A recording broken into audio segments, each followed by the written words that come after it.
Olá, mulher! Eu quero que esse vídeo te encontre na paz do Senhor. E que aonde você estiver nesse momento, o seu coração esteja preparado para nós continuarmos a nossa meditação em Provérbios 31. Hoje, no vídeo 18, no versículo 23. Se você ainda não viu os outros vídeos, eu te convido a estar no canal do YouTube, indo lá, Luciana Firmino, vendo os outros vídeos para você ser edificada. Compartilha com alguém, com uma amiga, com uma mulher que queira ser uma mulher edificada, moldada pela palavra de Deus. Tá bom? Hoje nós vamos fazer uma reflexão sobre o versículo 23 de Provérbios 31 que diz: seu marido é estimado entre os juízes, quando se assenta com os anciãos da terra. E na nossa versão mais explicada, mais fácil de entendimento, na NVI diz assim: seu marido é respeitado na porta da cidade, onde toma assento entre as autoridades da sua terra. Então eu queria fazer duas observações com você, mulher, antes de nós começarmos a falarmos o nosso papel em relação ao nosso marido. Se você não é casada e pretende se casar um dia, meus parabéns, por você estar tendo a oportunidade de estar conhecendo o seu papel principal antes mesmo que você comece no casamento. E para você que já é casada, nós vamos estar ali recebendo um alinhamento da nossa visão conforme a palavra de Deus. Eu queria te dizer o seguinte para você que já é casado ou para você que vai se casar, que você e o seu marido, né, se você for casada e quando você casar, você e o seu marido não são dois indivíduos separados conforme a palavra de Deus, separados um do outro, buscando duas coisas diferentes, com duas visões diferentes e nem caminhando em direções diferentes. Vocês são pessoas diferentes que se uniram em uma só carne para caminharem em direções juntos, lutarem pela mesma causa, colocar o coração e a alma na mesma causa que é a sua família. Então, se nesse momento você se encontra num casamento conturbado, com papéis trocados, né? Com visões deturpadas, porque hoje o que mais nós estamos vendo na nossa geração são casamentos que realmente estão fora completamente do contexto da palavra de Deus. Não é verdade? Então, se você está vivendo num casamento de divisão, de competição, né? Totalmente distorcido e contrário à palavra de Deus, eu peço para você parar esse vídeo, orar a Deus, se arrepender e clamar ao Senhor que Ele venha te capacitar a você viver o propósito de Deus no casamento, que é ser uma só carne juntamente com seu esposo. Essa é a primeira observação que eu quero fazer com você. A segunda observação, eu queria fazer com você, mulher que está vendo esse vídeo, que essa reflexão sobre homem e mulher é apoiada numa visão completamente bíblica.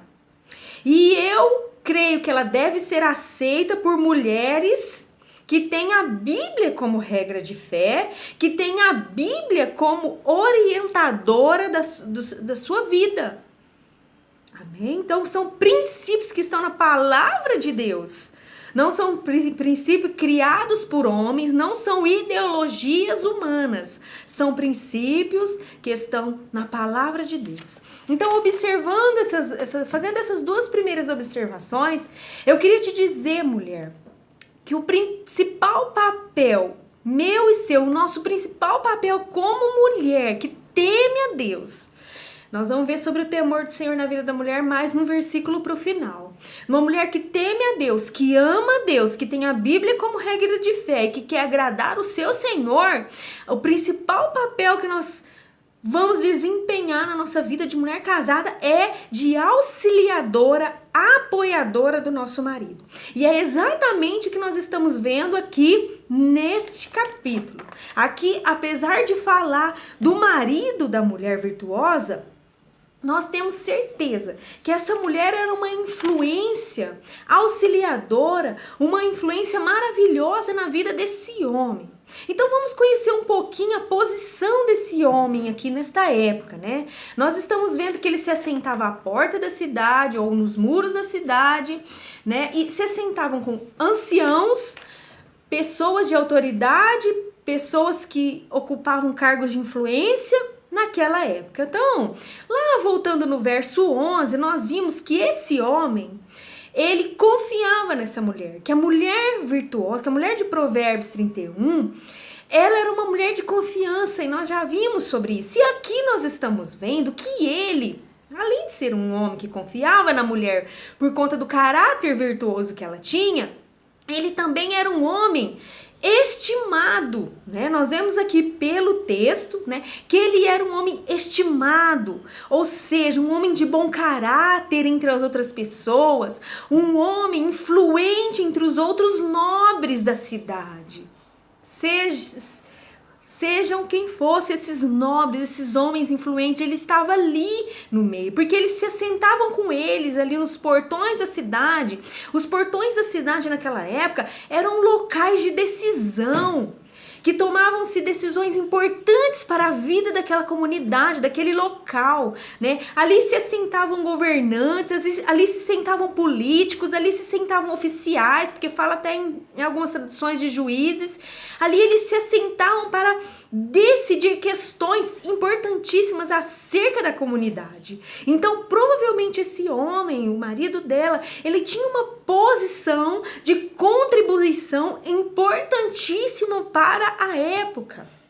Era, vamos dizer assim, reconhecido como um líder, ocupava uma posição de liderança. E a esposa dele era aquela que cooperava com esse marido para que ele fosse mais e mais respeitado, para que ele fosse mais e mais reconhecido, para que ele fosse mais e mais honrado por uma mulher que estava ali junto com ele, uma mulher de caráter virtuoso, bondoso, de confiança, de excelência. Como nós já vimos, uma mulher excelente, uma mulher esforçada, uma mulher trabalhadora, uma mulher disciplinada, uma mulher com discernimento, uma mulher preparada, uma mulher, uma verdadeira auxiliadora idônea, como diz lá em Gênesis 2:18, quando nós fomos criadas, né? O projeto de criação de Deus para nós era para que o homem não ficasse só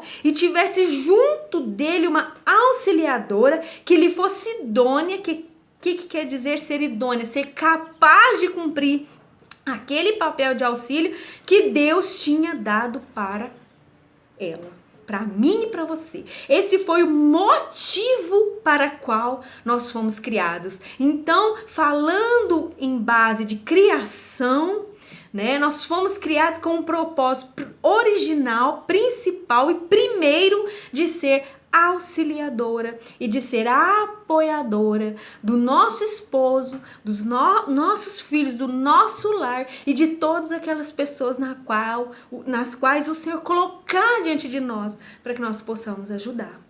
E eu quero te fazer uma pergunta nessa hora. Qual tem sido a sua contribuição?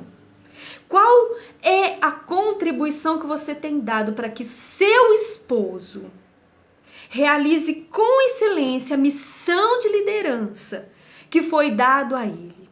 Deus deu ao homem uma missão de liderança. Você pode ir lá ver em Efésios 5, né? Efésios 5, 22, do 21 até o 25, ali você vai ver que o Senhor colocou o homem como cabeça do nosso lar, uma posição de liderança, como Cristo também era o líder da igreja. O homem foi colocado como líder do lar, da família. Então, qual tem sido a sua contribuição para que essa missão de liderança, essa missão de cuidado, essa missão de levar a família a cumprir o propósito de Deus que Deus deu ao homem, Como você tem cooperado para que isso aconteça na sua casa? Eu quero te fazer uma pergunta. Eu sou líder de um curso chamado Mulher Única e nós temos uma lição específica para falar sobre esse papel original para qual Deus criou a mulher. E tem uma lição que tem um nome, que é o seguinte: você é auxiliadora ou você é um obstáculo? E eu quero fazer essa pergunta para você. Você está sendo uma auxiliadora ou você está sendo um obstáculo na ajuda, né, do cumprimento da missão do seu marido? Faça essa reflexão, você com você mesmo. Mas meu marido é isso, meu marido não é esse homem, meu marido não é estimado, meu marido é isso, Eu estou falando de você, como uma mulher que pode ser uma influência positiva, uma influência virtuosa, uma influência sábia na vida de um homem que Deus deu sim uma missão. Se ele está cumprindo ou não, você pode cooperar também para que isso aconteça e para que vocês tenham um lar conforme a palavra do Senhor, né? Então eu quero te dar algumas dicas para como você ser uma auxiliadora, como você ser uma apoiadora, como você contribuir com seu marido para a posição e para a missão que Deus deu para ele. Então a primeira atitude sua que você vai ter ou fazer para ser uma apoiadora, para ser uma auxiliadora idônea, né?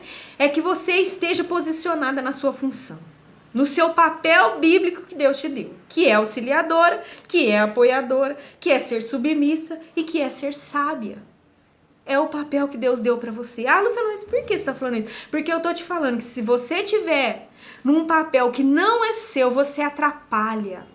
Quando a mulher quer ser cabeça, quando a mulher quer ser líder, quando a mulher deixa de ser auxiliadora idônea e passa a ser uma dona, a mandona, ela atrapalha ao invés dela ajudar e auxiliar. Ela diminui o seu marido ao invés dela ser uma pessoa que levanta, que encoraja seu esposo. Ela acaba diminuindo e enfraquecendo esse homem para cumprir a função que Deus deu para ele. Então a primeira coisa é você reconhecer o teu papel, a sua função bíblica e estar posicionada dela. É a primeira contribuição que você pode dar como mulher de Deus.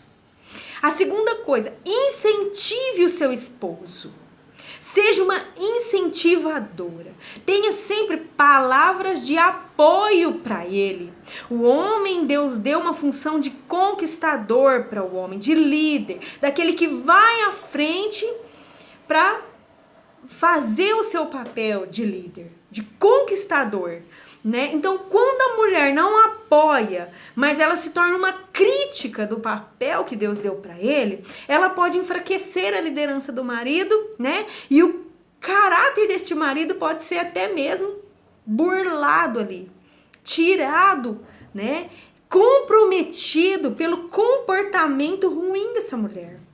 Eu quero falar um versículo com você, Provérbios 12:14. Anota esse versículo, medita nele todos os dias, para que nunca nós venhamos a cair neste engano de ser uma mulher que tem procedência vergonhosa, que tem atitudes que vão manchar o caráter muitas vezes até do nosso esposo, ou até desanimá-lo na função e na missão que Deus deu para ele.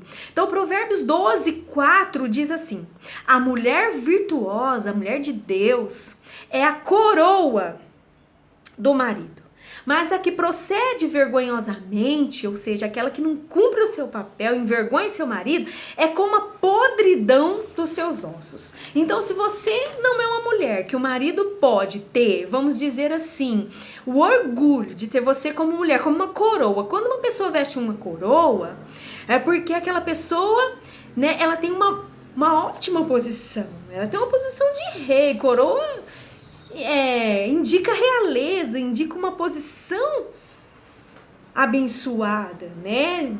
Vamos dizer assim, aquela pessoa é uma bem-aventurada, tá usando uma coroa, né? Então, se o seu marido não pode falar que você é uma coroa, ou seja, um ornamento, uma bênção na vida dele, É porque você está fazendo o papel contrário, que é com atitudes vergonhosas, que muitas vezes fala que podridão nos ossos do marido. Imagina uma pessoa, analisa comigo, que tem os ossos podres. Essa pessoa está enfraquecida. Então, muito cuidado, mulher. Seja uma incentivadora. Cuidado com as críticas. Outra coisa, elogie, encoraje o seu esposo. Impulsione o seu esposo. Cuide do seu esposo para que ele esteja encorajado para cumprir a missão que Deus deu para ele. Outra coisa, cuide do seu casamento.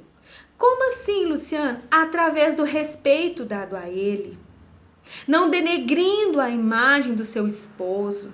Martinho Lutero diz assim: o casamento não é uma brincadeira. Deve ser trabalhado e acompanhado de oração. Nós cuidamos do nosso casamento, do nosso marido, quando nós respeitamos o nosso marido. Efésios 5:33 diz isso daí.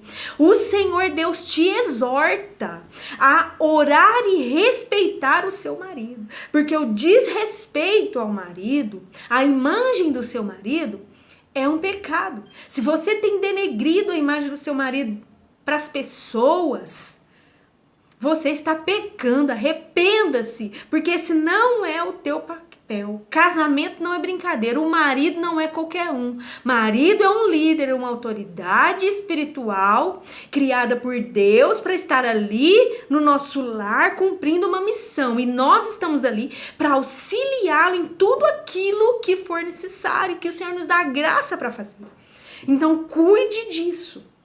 Não negligencie essa parte. Cuide do seu lar, outra coisa, que é uma função de apoio e contribuição. Mas por quê? Porque se você não cuida do seu lar, isso não dignifica e não coopera para o desempenho do trabalho do seu marido. Ele vai sair para cumprir o trabalho dele e ele não tem tranquilidade, ele não vai confiar, como nós vimos lá no verso 11, né? De deixar o lar nas mãos de uma pessoa que não tem equilíbrio, para compreender que ele necessita daquele apoio, de que alguém esteja ali liderando o seu lar no momento que ele está lá liderando o seu trabalho. E os dois trabalham em conjunto para manter edificado o lar, a família, que é projeto de Deus para as nossas vidas.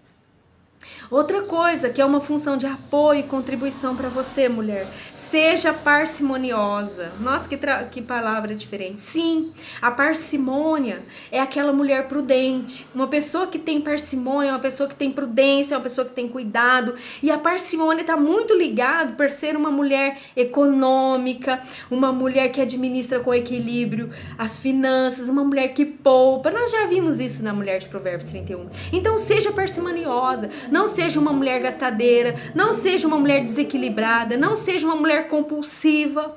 Não tenha compulsões que vai levar você a atrapalhar o andamento do seu lar, do seu esposo. Amém, minha querida? São tantas reflexões que eu até paro e eu já preciso terminar. Então, que você, em nome de Jesus, possa entender que você e o seu marido não estão buscando causas diferentes, mas vocês estão lutando pela mesma causa, que é a causa da família. Vocês não são competidores, mas são parceiros no mesmo time. Mantenham a unidade, porque a palavra diz que quando entra a divisão no lar, a casa não subsiste. A casa não subsiste, não fica de pé onde há divisão. Lembre-se, se um perde, os dois perdem. Ah, ele perdeu, ele enfraqueceu nessa área, ele não soube fazer isso. Quando um perde, quando ele perde, você também perde. Quando ele cai, você também cai. Quando ele é atacado, você também é atacado. Porém, quando ele sobressai, você também sobressai. Quando ele é honrado, você também é honrado. E quando ele vence, vocês dois vencem. Ponha isso no teu coração. Assuma o seu compromisso, que está lá no versículo 12, que nós já vimos. Ela lhe faz bem e não mal, todos os dias da sua vida. Amém? Medite mais sobre isso. E que Deus possa te dar graça para ser uma mulher apoiadora e não um obstáculo no seu casamento. Fique